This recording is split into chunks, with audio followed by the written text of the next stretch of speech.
Bonjour et bienvenue dans cette vidéo d'explication pour le cours d'EMC sur le chapitre 3, l'égalité, une valeur importante. Donc quelques petites précisions avant de démarrer. Donc cette vidéo ne remplace pas le travail sur le cours, ne remplace pas le travail sur les fiches d'activité que je vous ai envoyées sur le NT. C'est juste en fait pour ajouter des explications, parce qu'à la maison vous avez le cours, vous avez vos fiches d'activité, mais par rapport à ce qu'on fait en classe, vous n'avez pas les explications. Donc les explications, je vous les donne dans cette vidéo. Donc ce qu'il faut faire, c'est avancer petit à petit. Moi je vais peut-être en faire beaucoup là dans cette vidéo, mais il ne faudra pas hésiter à arrêter et reprendre le lendemain. D'accord? Sinon ça va être très très long. Donc on va avancer partie par partie, vous travaillez sur les fiches d'activité tout seul, et une fois que vous avez fini de faire le travail, vous regardez la vidéo, vous regardez les réponses, les explications, vous vous corrigez, vous regardez le à retenir. D'accord? Donc, on y va. Donc, chapitre 3, l'égalité, une valeur importante. Alors, je reprends du début. Il y en a certains, vous l'avez déjà fait, mais je vais aller assez vite pour le début.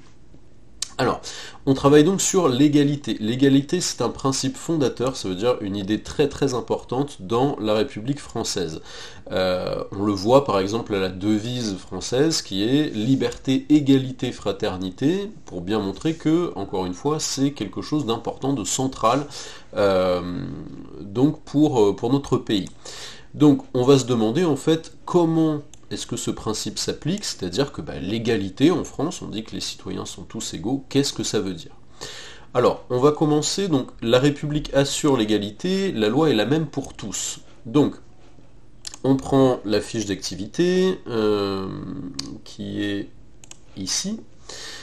Donc, que signifie cette phrase de la Constitution? La République est sur l'égalité devant la loi de tous les citoyens, sans distinction d'origine, de race ou de religion. Donc là, ça signifie que l'égalité en France, elle est comprise comme l'égalité devant la loi. C'est-à-dire que tous les citoyens, peu importe, même tous les habitants, même s'ils n'ont pas les droits des citoyens d'ailleurs, même s'ils n'ont pas la même religion, la même couleur de peau, la même origine, etc., ils sont à égalité devant la loi. Ça veut dire que si quelque chose est interdit, c'est interdit pour tous les habitants de la France. On va pas dire cette chose est interdite, mais uniquement pour les personnes qui ont telle couleur de peau ou telle religion, etc. Tout le monde doit être à égalité. Même chose, si quelqu'un doit être puni, par exemple, parce qu'il n'a pas respecté la loi, il a volé quelque chose, par exemple, la punition devra être la même pour une personne, pour toutes les personnes, peu importe leur religion, leur couleur de peau, etc. Donc l'égalité devant la loi. Je fais juste donc un petit point sur le mot constitution, parce qu'on a ici un extrait de la Constitution. La Constitution, en fait, c'est le texte de loi le plus important en France, c'est le texte qui va fixer la répartition des pouvoirs dans le pays. Par exemple, il va expliquer que la France est une république, que dans cette république il y a un président, que le président a le droit de faire ceci, mais n'a pas le droit de faire cela, qu'il y a des ministres qui ont le droit de faire ça, mais pas ça. Et dans la Constitution, on a aussi les principaux droits des citoyens. C'est en gros un texte de loi qui explique comment fonctionne le pays, vraiment la base le plus important. Okay, et donc l'égalité est écrite dans ce texte-là. Alors ensuite, vous avez un texte que je vous laisserai lire sur votre fiche d'activité. Là, je vais juste donner les réponses. Les hommes sont-ils égaux naturellement? Pourquoi? Donc dans le texte, on apprend que les hommes ne sont pas égaux naturellement, puisque naturellement, il y a des personnes qui sont plus grandes, plus fortes, plus intelligentes que d'autres. C'est justement pour ça que l'égalité devant la loi est importante, vu que naturellement tout le monde n'est pas forcément à égalité, il faut qu'on évite la loi du plus fort. Si la loi n'est pas là pour protéger les plus faibles, ceux qui sont peut-être moins costauds que d'autres, moins malins, ce genre de choses, forcément les plus forts, les plus malins vont en profiter pour se donner plus de droits que les autres. Donc la loi doit protéger tout le monde à égalité, justement parce que naturellement c'est pas forcément le cas. Il y a des personnes en fait plus costauds, encore une fois, qui pourraient profiter de leur supériorité pour maltraiter par exemple les personnes plus faibles, etc.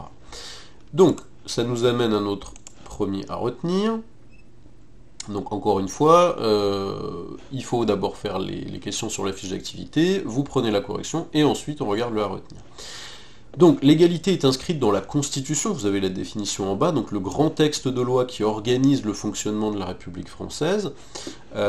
L'égalité en France, et surtout ça qu'il faut retenir, signifie que la loi est la même pour tous, sans distinction. Ça veut dire qu'on ne fait pas de différence sur la religion, la richesse, les origines, etc.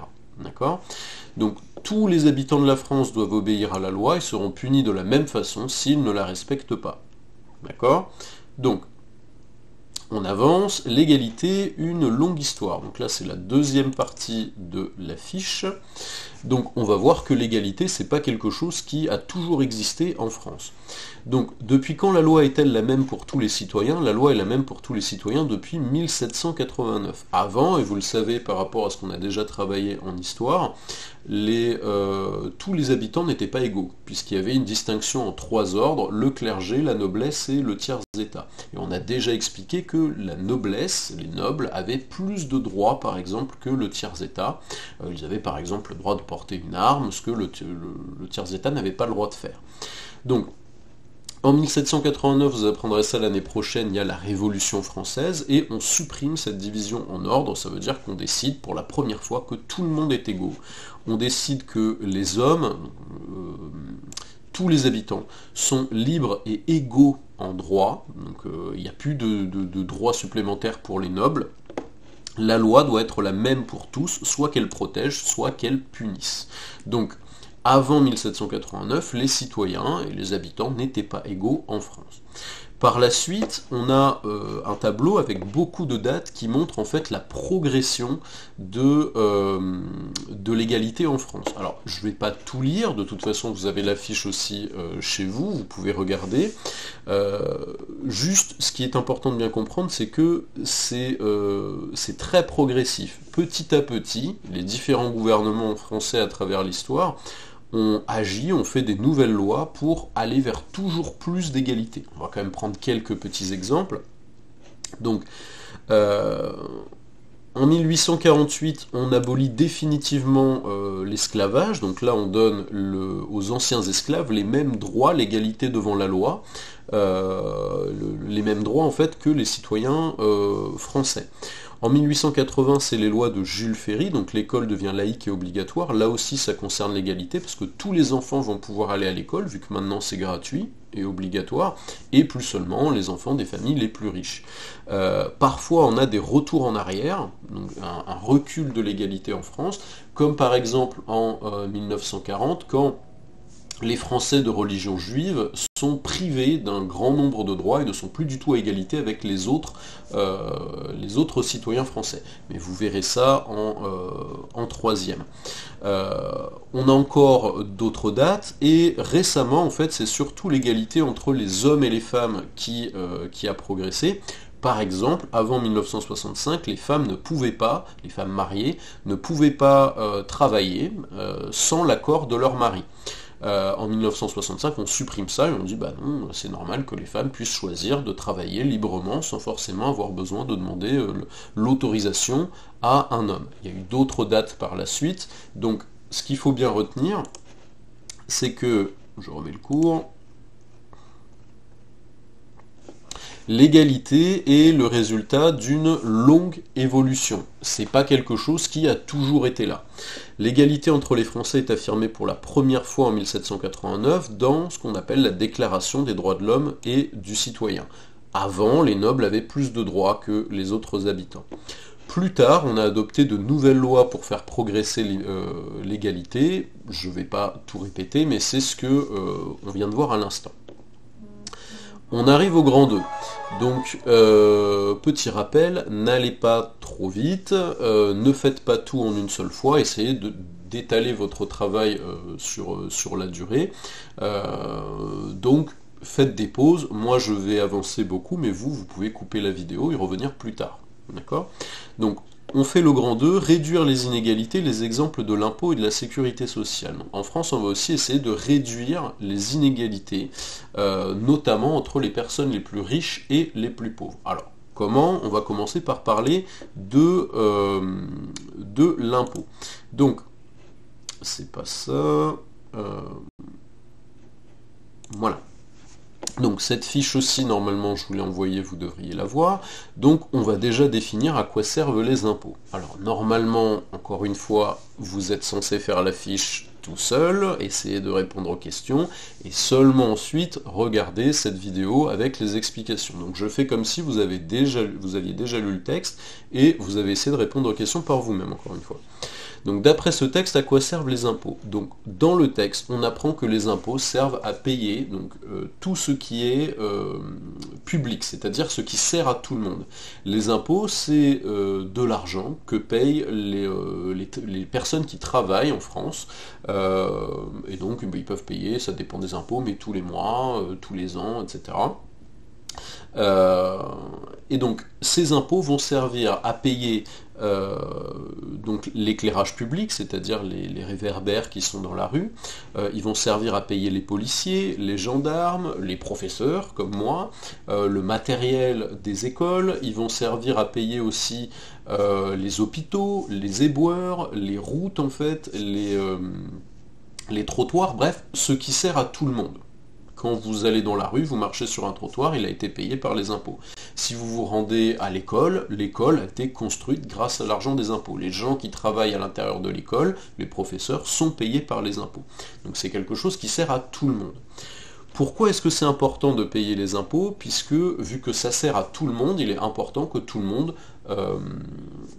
participe à ce financement-là. C'est un peu l'exemple donc que j'avais donné à certains, il me semble. Si vous organisez une fête, vous demandez une petite participation pour la nourriture, les boissons, etc.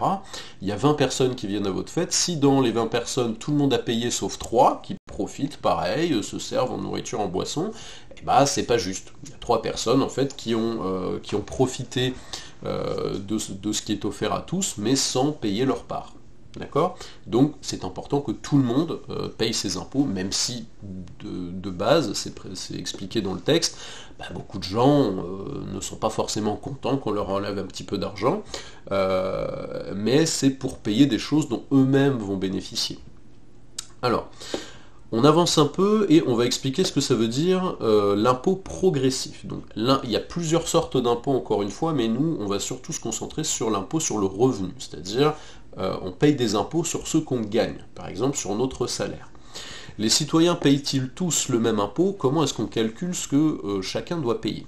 Alors, si on regarde le document, alors bon, c'est un barème qui date de 2010, mais c'est pas très important, d'accord? Ce qui est important, c'est de comprendre le principe. Donc, on comprend que en fonction de ce que gagnent les personnes, elles ne payent pas le même impôt. Donc, le principe qu'il faut comprendre avec ce document-là, c'est que plus quelqu'un gagne de l'argent, plus il va payer d'impôts, en pourcentage. D'accord? Pourquoi? Parce que si on demandait à tout le monde de payer, je sais pas, 1500 euros d'impôts, 1500 euros d'impôts par mois, ça dépend. Si vous êtes millionnaire, c'est rien du tout. Si vous avez un petit salaire, c'est quasiment la totalité. Donc, on calcule en fait le montant de l'impôt en fonction de ce que gagnent les personnes. Quelqu'un qui gagne peu d'argent ne va pas payer d'impôt. Son taux d'imposition, c'est 0, ça veut dire qu'il n'en paye pas. Plus on gagne, plus l'impôt est élevé. Parce qu'on paye en fonction de ce qu'on peut payer, en fonction du niveau de richesse. C'est pas précisé, mais il y a autre chose en fait qui rentre en compte pour calculer l'impôt, c'est le nombre de personnes à charge. Ça veut dire que si une personne doit s'occuper de ses enfants, qui ne travaille pas, ne gagne pas d'argent, on va lui baisser l'impôt. Si une personne doit s'occuper de personnes âgées, de ses parents qui sont vieux, de ses grands-parents qui sont vieux par exemple, pareil, on va baisser l'impôt parce que c'est des personnes qui sont à charge. Donc,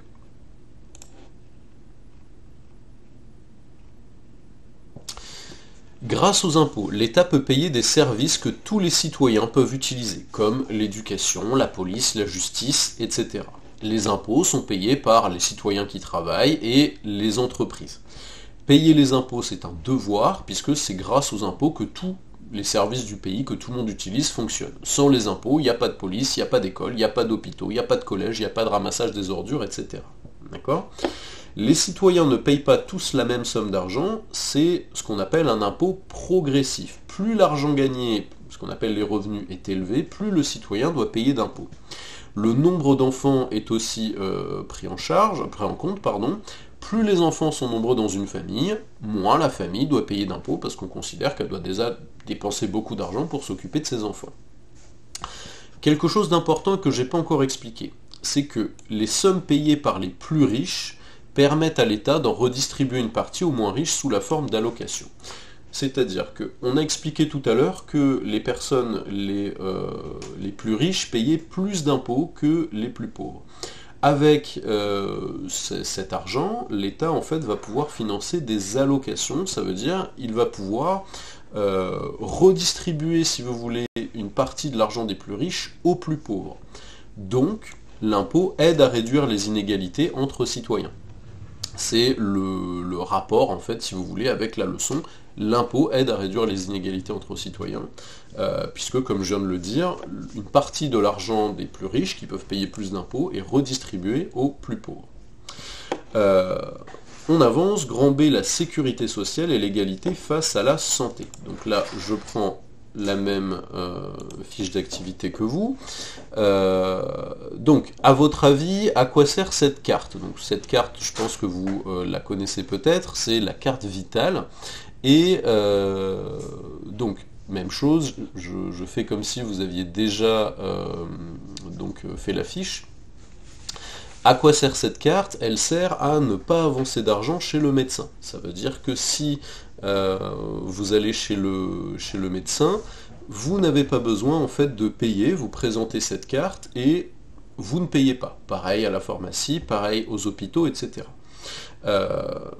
Donc, c'est pas une carte magique, ça veut dire que votre médecin, quand vous lui donnez, il est quand même payé d'une certaine façon. Sinon, il ne travaillerait pas. À la pharmacie, pareil. Vous donnez la carte vitale, vous ne payez pas vos médicaments, mais le pharmacien, il faut bien qu'il soit payé. Alors, en fait, cette carte, ça sert à faire payer ce qu'on appelle la sécurité sociale à votre place. La sécurité sociale, c'est un organisme en fait qui va récolter de l'argent sous forme de taxes, on va en parler après, et le redistribuer, en fait redistribuer après cet argent pour faire en sorte que tous les Français puissent se soigner gratuitement, ou presque. D'accord? Parce qu'il y a certains médicaments qui ne sont pas forcément remboursés par la sécurité sociale, mais on va en parler après. Donc, la sécurité sociale, donc l'URSSAF, c'est l'organisme qui s'occupe de récupérer l'argent de la sécurité sociale, mais on va pas rentrer trop dans ces détails-là. On va plutôt regarder à gauche du schéma ici, d'où vient l'argent de la sécurité sociale, donc ce qu'on appelle les recettes. Donc, l'argent de la sécurité sociale vient des cotisations des salariés, ça veut dire que les salariés, les gens qui travaillent, vont payer un petit peu d'argent donc à la sécurité sociale chaque mois. Il y a aussi les employeurs, donc si vous voulez les entreprises, qui vont elles aussi devoir payer un petit peu d'argent à la sécurité sociale. Et ensuite, on a tout un tas de taxes, par exemple sur le tabac et l'alcool, parce que c'est considéré comme des produits dangereux. Donc, si les gens choisissent d'acheter ça, eh bien, ils vont payer un petit peu plus cher, puisque vu qu'ils risquent de tomber malades à cause de ces produits, bah, ils vont payer aussi la sécurité sociale qui rembourse les frais de santé. Où va l'argent ? Donc cet argent qu'on a récupéré, quand quelqu'un a besoin d'aller au médecin ou de payer des médicaments, d'aller à l'hôpital, etc., cet argent va servir à rembourser les frais de maladie payer les frais d'hôpitaux, etc., etc. On a aussi donc les allocations familiales, on en parlait tout à l'heure, donc avec l'argent récolté, on va pouvoir verser des aides aux familles qui ont besoin d'argent. Verser aussi ce qu'on appelle le RSA. Le RSA, c'est un revenu minimum pour les personnes qui n'ont pas de travail, qui n'ont pas de source de revenus, c'est pour qu'ils puissent garder un logement, acheter un peu à manger, etc. Donc aider les plus pauvres, si vous voulez. Et enfin, l'assurance vieillesse, donc, qui verse les pensions de retraite pour les gens qui ne peuvent plus travailler. Donc pareil, là on leur verse de l'argent pour qu'ils puissent garder leur logement, acheter à manger, continuer à vivre, etc. Même s'ils n'ont plus de salaire vu qu'ils ne travaillent plus. D'accord ? Donc la sécurité sociale permet l'égalité face à la santé. Donc depuis 1945, donc date à laquelle elle a été créée, la sécurité sociale permet à tous les Français de bien pouvoir se soigner indépendamment de leurs revenus. Donc qu'on soit riche ou plus pauvre, on peut quand même se soigner. Donc le principe est simple, les travailleurs et les entreprises payent des cotisations, donc un petit peu d'argent chaque mois. Cet argent sert à payer les dépenses de santé de tous. Donc tout le monde peut aller chez le médecin, s'acheter des médicaments, parce qu'il sait que ce qu'il a payé lui sera remboursé par la sécurité sociale. Donc ce système permet à tous, donc les familles, les malades, les personnes âgées, handicapées, etc., de pouvoir bien se soigner. C'est donc un élément important pour l'égalité devant la santé. Donc là on fait le lien avec le cours. On avance avec la troisième grande partie, agir contre les inégalités, la responsabilité de tous. Donc là pareil, vous n'êtes pas obligé de tout faire en même temps, vous pouvez couper et reprendre un tout petit peu après, faites partie par partie, n'allez pas trop vite. Alors déjà, on va voir que malgré tout ce qu'on a expliqué jusqu'alors, il existe toujours des inégalités. On va prendre un exemple, mais il y en a d'autres. On va prendre l'exemple des inégalités hommes-femmes. Donc on prend la fiche d'activité qui correspond, et première question, d'après la loi, les femmes ont-elles les mêmes droits que les hommes ? Donc d'après la loi garantit à la femme dans tous les domaines des droits égaux à ceux de l'homme. Donc c'est marqué dans la Constitution, les femmes ont exactement les mêmes droits que les hommes en France. On continue avec le code du travail, tout employeur, donc tout patron si vous préférez, assure pour un même travail ou pour un travail de valeur égale l'égalité de rémunération entre les hommes et les femmes. Ça veut dire que si une femme fait le même travail qu'un homme, elle doit logiquement avoir le même salaire qu'un homme. Par contre, si vous lisez ce texte, donc normalement vous l'avez déjà lu, je ne vais pas le lire ici, vous avez vu que les femmes sont plus touchées par le chômage, donc ça veut dire qu'elles ont plus de difficultés à trouver un emploi, ont souvent des emplois non qualifiés, ça veut dire des emplois qui sont moins élevés, si vous voulez, que les hommes. Et donc elles ont aussi beaucoup de bas salaires.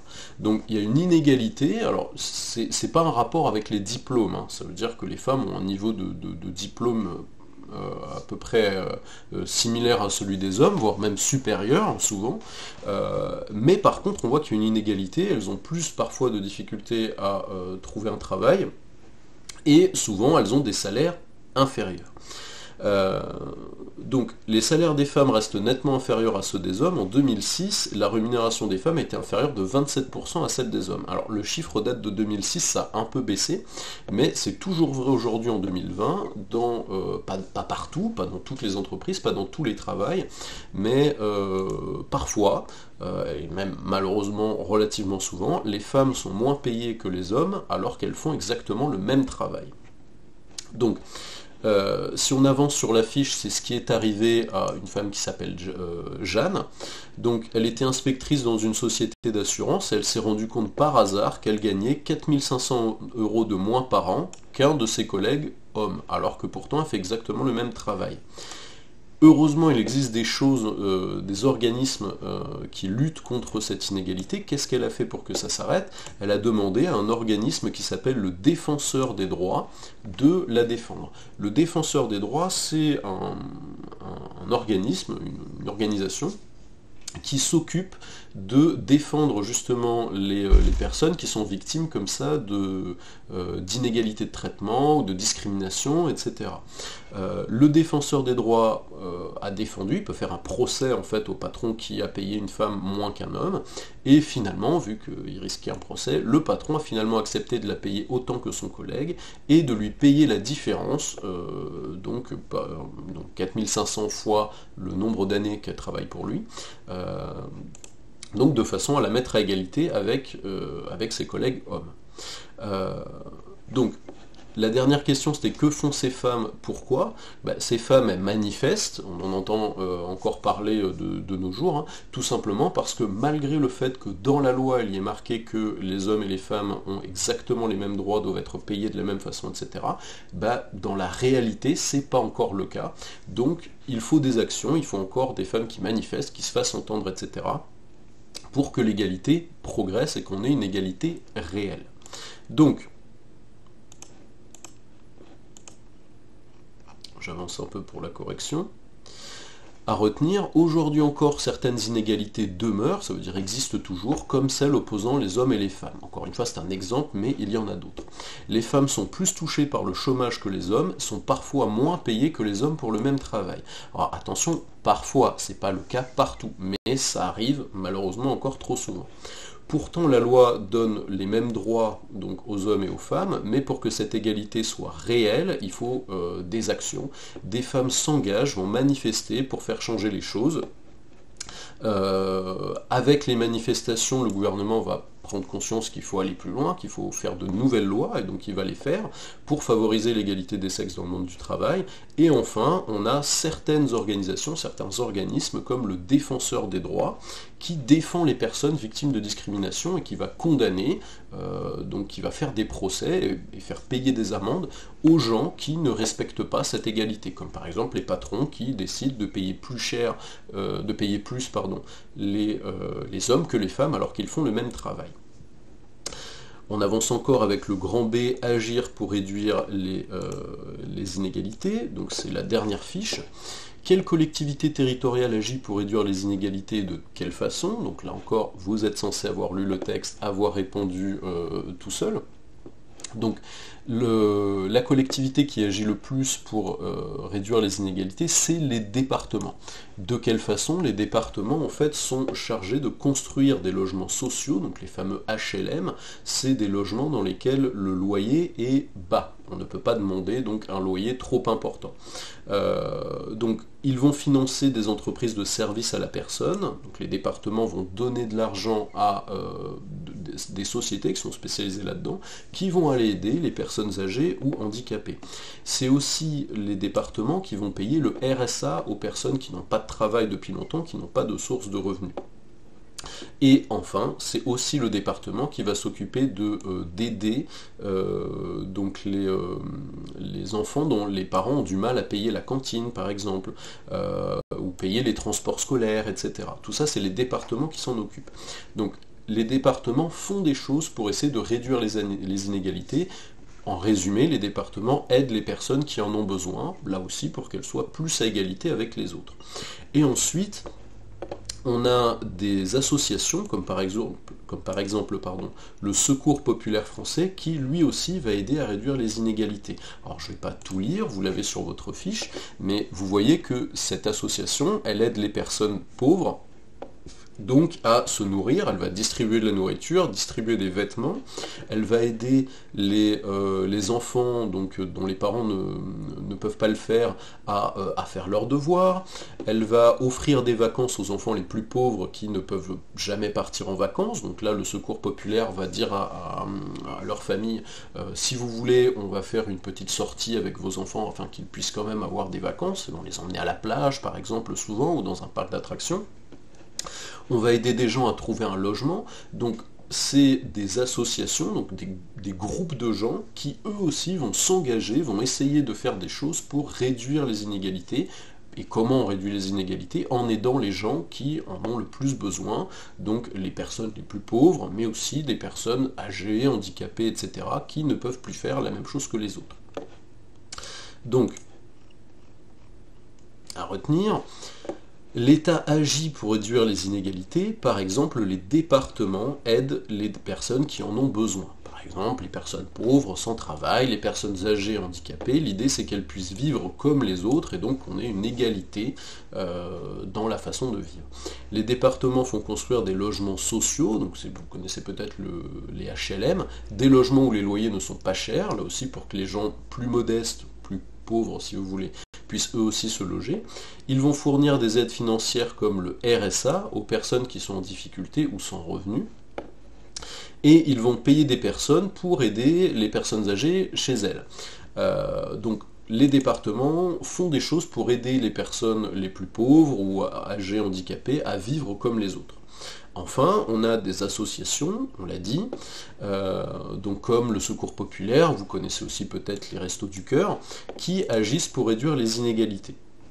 Donc ces associations, comment elles fonctionnent? Elles récoltent de l'argent grâce aux dons, ça veut dire que les gens peuvent donner un peu d'argent pour aider ces associations, et grâce au travail de personnes qu'on appelle les bénévoles. Un bénévole, c'est quelqu'un qui accepte de travailler gratuitement, sans demander à être payé, parce qu'il pense que ce qu'il fait est important et il ne demande pas d'argent en fait en échange. Donc l'État et les associations, elles aussi, travaillent pour réduire les inégalités. En conclusion, donc, l'égalité, c'est un principe, une idée fondamentale, donc très importante dans la République française, puisque chacun a les mêmes droits, est à égalité au niveau de la loi, chacun a les mêmes devoirs, donc chacun doit payer les impôts, respecter la loi, etc. Cependant, malgré tout ça, il y a des inégalités qui existent encore et qui rendent nécessaire des actions pour continuer à les réduire. Il y a des inégalités de revenus, il y a des inégalités par rapport à la façon de vivre. Une personne handicapée ne peut pas forcément faire la même chose, être à égalité avec une personne valide. Pour essayer de réduire les inégalités, chacun peut s'engager individuellement ou collectivement, donc chaque citoyen peut essayer d'aider à réduire les inégalités en travaillant bénévolement dans une association, ou en faisant un don pour aider ces associations. Voilà, on arrive à la fin de la conclusion et donc à la fin de la vidéo. J'espère que ça vous aura aidé à bien comprendre les notions. Encore une fois, ne faites pas tout d'un seul coup, travaillez vous de votre côté sur les fiches d'activité. Et voilà, donc j'espère que vous allez bien et je vous dis sans doute à bientôt pour une autre vidéo.